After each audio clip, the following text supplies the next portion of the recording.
So Bowles is officially returning back for the 2026 season. Not what I was expecting, to be honest, especially after the firing of John Harbaugh yesterday. I was really hoping that we would go after him and just change the entire coaching staff, but it looks like it's official now. So Bowles is officially coming back in 2026. So, we can complain about it all we want. We can be upset about it. At this point, there is no point because that's what we're getting back, right? So we have to move forward and see what we can do because we are still a very talented football team, I believe. That was not the issue in this game and this season. I believe that just a lot of things went wrong now that I've been able to look at the season from as a whole, right? See what happened. And the very beginning of the season, we had a couple of injuries that really derailed, I believe, the team. Now, they were 6-2, right? So you might say, well, what do you mean? What are you talking about? If they were winning, how did they derail the football team? Well, I was listening to this podcast and this individual was saying that, the first couple of games, there is no tape on you, right? So you're able to run whatever you want and there's no issues. Now, once that happened, right, once teams were able to get tape on the coach, he was not able to make adjustments and that became evident. So there was injuries all throughout the season, right? Yes, that is a part of the game. I understand that. However, this coach was never able to adjust to that. In particular, the two guards that were out essentially the entire year.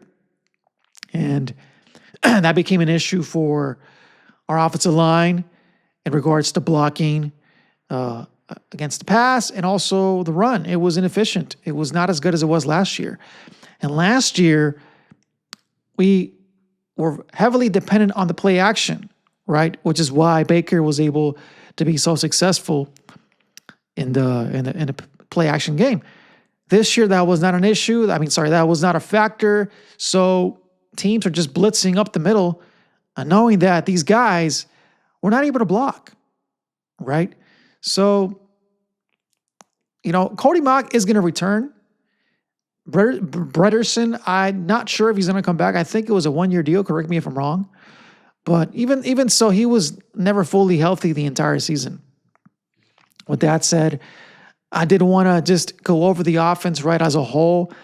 I believe we were 22nd in the league. And this is a huge drop-off from last year, right? So they were not competitive at all the entire year. They only averaged about 24 points per game. I think last year we were at 29 or 30, if I'm correct. So a big drop-off. And the defense was a little bit better than the offense, but not by much. Not by much. Sorry, that was the defense. The offense, right, was not as good as the defense, right? So that was the issue, right? The issue this year was that the offense was not able to cover the mistakes that the defense would make throughout the year. This year, they were just both equally bad. Last year, the offense was able to come up with points, even when the defense was not playing well. And yeah, they only averaged 22 points a game. That is not a winning formula for an offense, especially considering all the talent that you have, right? So I don't know if Bowles is going to keep the OC this year. I hope he doesn't because that system didn't work. Maybe he was just nervous. Maybe this is his first year. I don't know, but there is way too much talent on the offensive side of the ball for us to be only averaging 20 points a game or 22 points a game. It's not a winning formula, especially with a defense that doesn't play good. You got to score at least 25 and up every game to have a chance, right? Yeah, like I said, the defense was allowing 24 points a game. Every single game. I mean, that is that the games that we were losing were not by a lot. I think only the Rams game and I think the Bills game were double-digit scores. Oh, actually, the Lions game too. But all the other games, it was just a couple of scores. And if the offense would have been good enough this year, we would have had more wins, right? And those in the Saints game and the Falcons game and the first Panthers game, if they would have had enough offense, I truly believe we would have won those games. We would have been at 10-7, and then we're having a different conversation, right? Or 11-6, even better. So a few players that I think should definitely stay. I mean, they're not going anywhere, right? Obviously, Tristan Wirfs is great. Rashad White is probably going to leave. He did say it. He didn't officially say it, but he alluded to it that he's pretty much out, so he's not going to return. Bucky Irving obviously was hurt this year, so his grade for on PFF was a 67.8. There isn't much you can say about that. He was hurt, so. Emeka Egbuka, I don't know what happened to him. In the beginning, he was blown up. Towards the end, I don't know if he was hurt. I don't know if he was nervous. I don't know what happened to him, but just didn't play well. McMillan obviously came in late, so Tucker should get more carries now that now that Rashad White is no longer going to be on the team, right? But guys like Shepard are probably going to leave. Barden, I don't know what's up with him. He has not received good PFF grades in his first 3 years now. I think this is the third year. Is it? Second or third. Anywho, didn't do good. In my opinion, did not do good enough to be a legitimate starter. I think Kate Otten had a down season for sure as well, but it could be because, we have more receivers. But then again, they were not even on the field. So I don't know why his grade was so low. But everybody else that I didn't mention, obviously, Mike Evans, Godwin, these guys are going to stay. Well, Evans, I don't know. I mean, he's a free agent too. So we don't know if he's going to come back. But Baker, I believe, honestly, it was his injury and the fact that he never had a line to protect them, in particular the middle of the field or the middle of the line. It just was not there for him. So he was constantly running for his life, making mistakes, trying to play hero ball when the defense wasn't playing well. So I'm going to give him a pass just because he played well the first 2 years with us, and I think he'll be back once he recovers. But so we definitely have to get another guard, and Cody Mock should be back next year.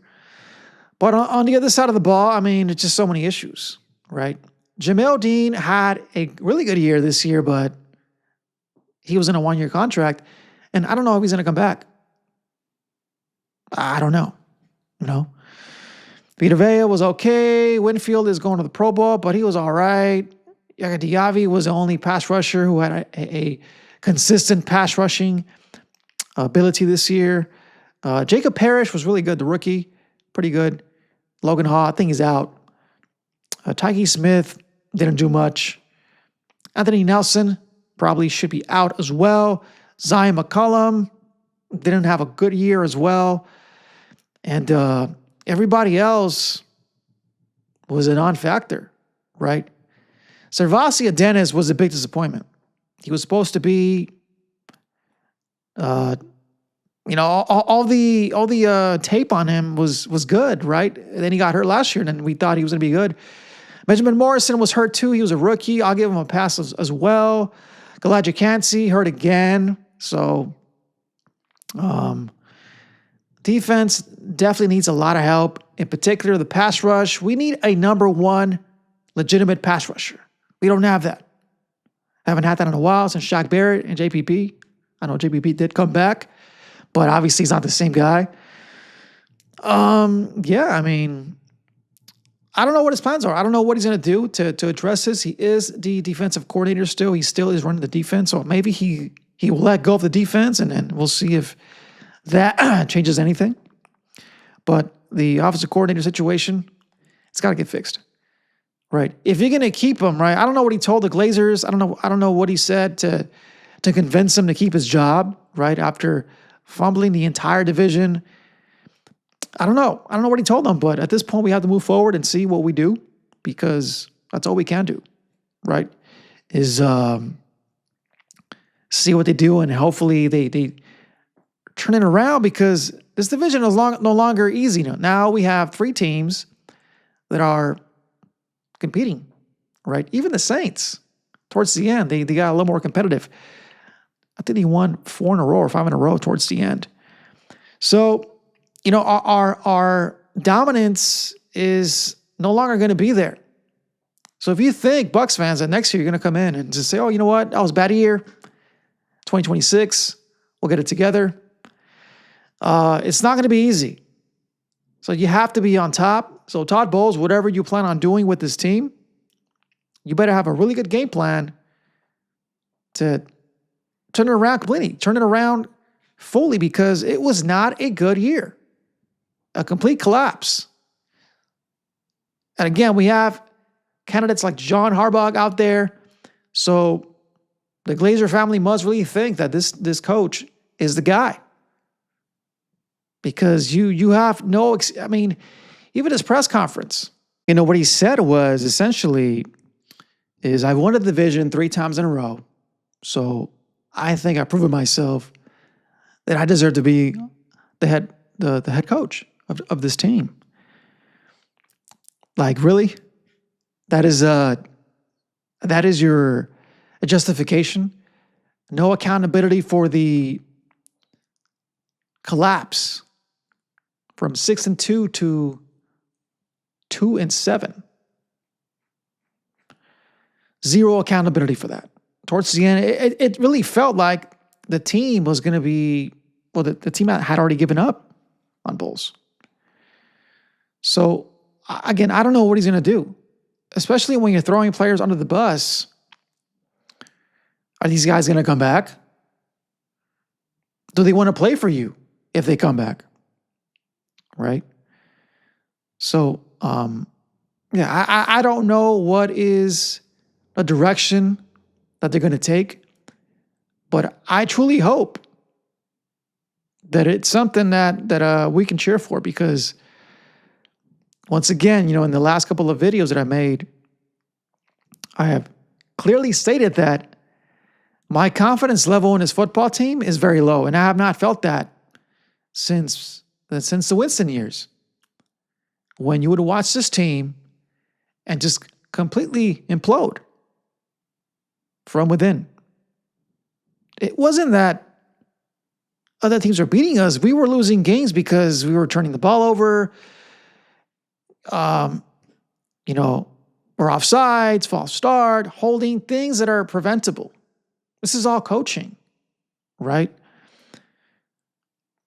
So, but again, the coaches need to make adjustments, I think, for the teams they play. I don't know. I'm not in the room.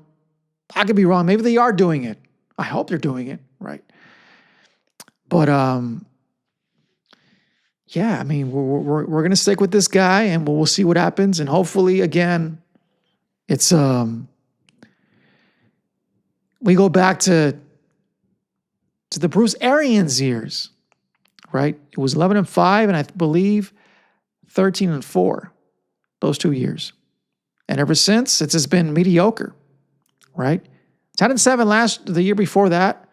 That was okay. But we have to do better than this. And again, it's not going to be easy no more. It's not going to be, the Bucs got this division, it's a guarantee. No, it's no longer going to be that way. The schedule came out. Some of those games look pretty winnable on paper, but we don't know what's going to happen, right? The Saints game was winnable. Falcons, Panthers. When the schedule came out, and I was like, oh, you know what? We'll have a 3-game skid, and then we'll win the last couple of games, and we'll be back to where we're supposed to be. And that did not happen, evidently, towards the end of the season. So I hope we address those issues. Specifically, we need a legitimate pass rusher on this team. Maybe draft another guard or sign somebody, right? Definitely the linebacker position needs to be addressed because we don't know if Levante David is going to come back as well. If this is his last year, I mean, thank you, Levante, but we might have to move on from Levante David. So no linebackers, one average pass rusher, the D-line, defensive tackles, defensive ends, injured, right? Cansey, I love him, but he's never on the field. Dude has been hurt every single year since he's entered the league, and Vita Vea is not a pass rusher. I mean, he can get to the quarterback, but that's not his role. The guy is supposed to stop the run, take on double teams, even triple teams. So everybody else should be getting in there, and they're not. Nobody on the team had over 10 sacks, right? And I believe as a team, they only had 37. Without a pass rush and without pass protection, it doesn't matter who's back there. You can have Deion Sanders, you can have all these legitimate corners, but especially in the schemes that we run, it's not going to work, right? And same with the offensive line. I think that's more fixable because, again, some of this stuff was injuries. But as a coach, you have to adjust to what you have. And I don't believe they ever did that. Maybe in the first couple of games they did. But towards the end, literally every single team that I watch play the Bucs would just blitz up the middle. And for whatever reason, we couldn't stop it. I mean, I'm not a head coach. I'm not an OC, right? But what I do know is that when you're getting pressed, when you're getting pressured, the ball has to come out quickly, right? From playing, I know this. Again, it's easier to say it than do it, right? But I didn't see that. I didn't see anything creative from the OC at all. So we'll see what happens. All right, on that note, obviously, this team is no longer going to be playing until next year, so you won't see as many Buck videos coming up. Once again, the channel is not just Bucks, even though I do cover my football team. I know my co-host, Adam Shifty, is a Broncos fan, so we will be going live pretty soon. And we might be covering other teams as well. So if you are passionate about your football team, please hit me up, send me a message, DM, comment on the videos, right? We'd love to have you on and just talk football. It's Elite Sports. To the next one, this is Flo. Peace out.